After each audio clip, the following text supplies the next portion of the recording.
Good morning, good morning. I'm excited to be here with Seth Dubin, who is the Director of Development for the South Hills Interfaith Movement.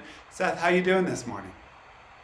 I'm doing all right. Thanks for having me here, and thanks for hosting me. It's a pleasure to be here and speaking with you and everyone else who will be tuning in at some point. I'm hunkered down in the basement right now, while my 3 and 6-year-old are running around madly upstairs with my wife, who's also trying to get some work done at some point today. It's not easy to be in a two working parent household right now. How are you guys? No, How are you guys holding up? we're doing okay. It's as with everyone. And we're all facing different challenges here in one way or another. But I think that it's hard to get some structure around the day, but we try our best. Everyone is doing well here. Our thoughts are with everyone in the community who may be struggling and not as lucky as us to have the ability to work from home and have been affected by this pandemic. Absolutely. So I'm so grateful for your time. Let's dive right in. Would you tell us all a little bit about the work of SHIM in normal times or pre-COVID-19? What all do you Oh guys have a yeah. hand in? How are you helping the community? Yes, absolutely. Well, SHIM has always been a community partner here in the South Hills of Pittsburgh. It is our mission to mobilize community resources and implement programming that compassionately helps our neighbors meet basic needs, achieve self-sufficiency, and build a greater and stronger community. We're best known in our community here for our 3 food pantries, our basic needs programming that are serving about 3,500 to 4,000 people every year. We're seeing about 2,000 people monthly coming to our 3 food pantries, where people have the opportunity to come and walk away with about 60 to 70 pounds of food. It is our intent that when they come to SHIM for food, that is the first step. And then we work with them and provide various services, connect them with other resources in the community, help them with utility bills, any other financial assistance that they may need, and get them back on their feet. That is really, that is our goal here at SHIM. And we have neighbors that certainly struggle, and we're certainly seeing some struggling times at the moment. People that typically haven't been struggling before may need to ask for help, and SHIM has always been there for 52 years to provide that help. Wonderful. Say a little bit more about that. We are in not normal times right now, and I imagine as layoffs and furloughs and the increasing pressure for those who are barely scraping by prior to this national crisis, or I suppose international, global crisis, it's only going to get worse. What are you seeing right now? Right now, we are seeing, we're kind of waiting for that other shoe to drop. We are seeing an uptick in need, particularly around food, and things like unemployment. Our service coordinators at SHIM are helping people on a daily basis apply for unemployment, provide financial assistance. We have one-time financial grants that can be given to a qualifying family that is struggling and needs that little bridge to achieve self-sufficiency and to kind of keep on going for the next few months and hopefully years. We are seeing more people asking for food. Things like rent will be an issue moving forward. We expect the need to continue to grow. We are seeing, again, a slight uptick in people that are reaching out to us. However, we know that with businesses closing and childcare centers closing, families are struggling, and we're here to help with them. Are the food pantries still open? What does that operation look like? That's right. Food pantries are still operating on their normal hours. They're posted on our website, shimcares.org. And you're welcome to call anytime. We do the majority of the SHIM staff is working remotely. However, essential staff are there, and we do have a dedicated team of volunteers However deplenished it may be, we are making sure that all of our food pantries are operating as normal.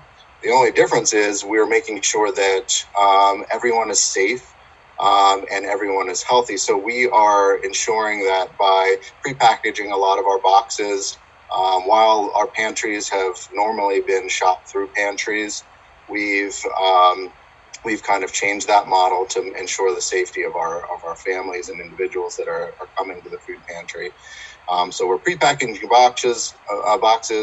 There's been some kind of curbside pickup at the Bethel Park Pantry, so cars can pull up and volunteers will help them by loading the prepackaged box into their car. Gloves are used. Social distancing is used. You know, we're trying our best to ensure the safety of everyone. And people are coming out. I think as people continue to become to stay at home, which is recommended, and be isolated, who people that may have already been isolated before, they eventually may need things like access to food, and they won't be able to come to the food pantry. So we're thinking about ways, and we are lucky to be in a position where we can adapt to make sure that we are serving all the families that need help. So, you know, that more to come. We continue to adjust and adapt as the need shows itself. Absolutely. For families that are experiencing a lack of certainty about where their meals are going to come from, do they need to schedule in advance? Do they just come during regular business hours? How would somebody listening take advantage of all of the services you offer? Yeah, that's a great question. I think the first stop is, if you do have access to internet, I would access the website shimcares.org, or you could call the number direct, 412-854-9120. And there, like I said, there will be some SHIM staff that are there on site. However, we are all working remotely. We're all working very hard from home, trying to return calls and help people as fast as we can. We certainly would hope that there's, everyone can be patient, but, we are doing our best to make sure that people can be helped. A lot of our programs, so we have another site called the SHIM Family Center, and that's in Baldwin. It operates out of the Baldwin Whitehall School District. It's one of their buildings. It's one of their former junior high schools. That is where a lot of our other programming happens. So we have an early childhood program that currently isn't operating because it falls under the Baldwin Whitehall School District, and for the safety of our families, we have closed the family center temporarily, hoping that we'll see the end of that in a few months here. So we have a lot of other family services and counseling, and all of those staff members are accessible as well. They're welcome to call the main number. But we are on unlimited. We are on limited capacity here because of that building being closed. But we are doing our best to continue to serve the people that need it the most. The family center is primarily serving foreign-born families. So they are affected in many other different ways, with unemployment, with childcare. There are families that own businesses as well. And so we continue to check in with them and ensure that they have everything that they need and have access to the resources they need during this very confusing and uncertain time. That's absolutely right. Thank you for sharing how someone might seek help. One of the things that has been heartwarming to me is hearing from people who want to help. How could somebody get involved? What are some of the needs right now that others in the community could help you meet? Yeah, well, thank you. And that is one of the most inspiring things, and really has kept me and a lot of SHIM staff going, is the generosity of the community during this time. It is a time where we all feel helpless to a certain degree. It's a time where we feel like we want to actively do something about this for people that are struggling, even though we're involved in it as well. And I have already seen, and the people at SHIM have seen, an outpouring of generosity. This all is happening during our March to Sack Hunger event, which was set for March, the month of March, which is an event that kind of rallies the community to host food drives and spread the word about the need and particularly the hunger insecurity in the community.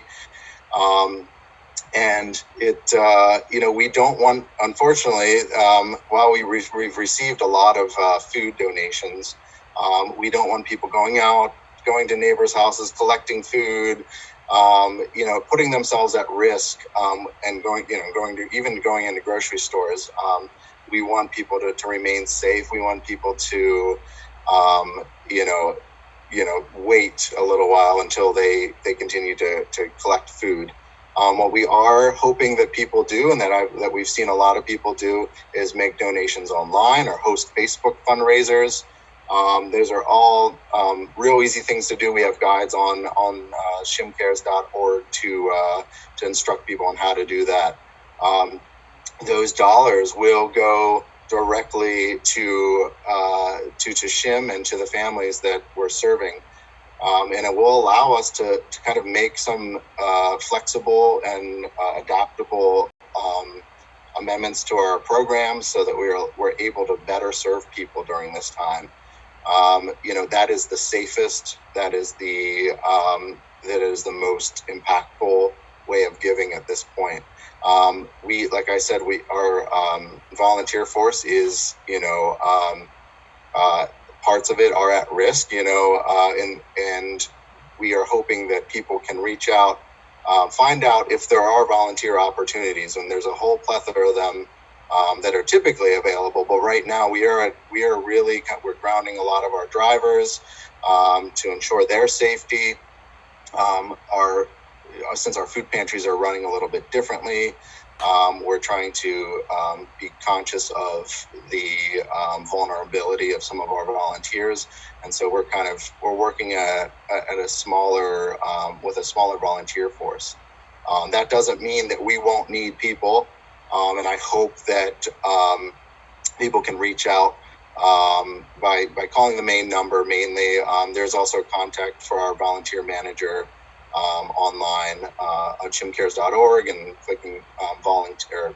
I think it's volunteering, and that will allow you to kind of see what's out there, but ensure that we could use you. Wonderful, thank you. What haven't I asked? What do you want other people to know at this difficult time? Well, like I said, I think that there will be people that are struggling out there that never had to struggle before. The people that never thought they might be in this position. It is very, the uncertainty of it is scary, and being in a position where you may have to ask for food or choose which bill to pay is something that I think every family faces. And particularly now during this time, they're facing it much more. I think it's important to tell people that it is okay to ask for help. I think it's important to reach out to SHIM. SHIM has always tried to take away the stigma that comes with asking for help.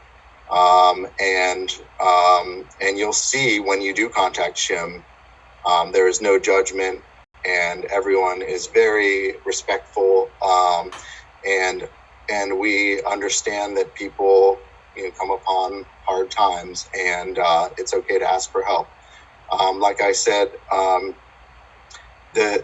think it's important to be generous within your own community beyond SHIM as well. Support your congregations and support those, make sure that you're looking out for your neighbors who may be vulnerable. And so those are all really important things to do. I think that we will see the end of all of this, but in the meantime, SHIM is here to help with food, with financial assistance, with utility assistance, with family support. We will be here to help and not judge. Wonderful. Seth Dubin, Director of Development, South Hills Interfaith Movement. Was so excited. Thank you for joining us. Thank you for the work that you are doing to keep this community strong, to keep this community going in this most difficult time. You are awesome, and we are honored to get to partner with you in this work. Thank you. Thank you, Rabbi Aaron. Thank you for having me.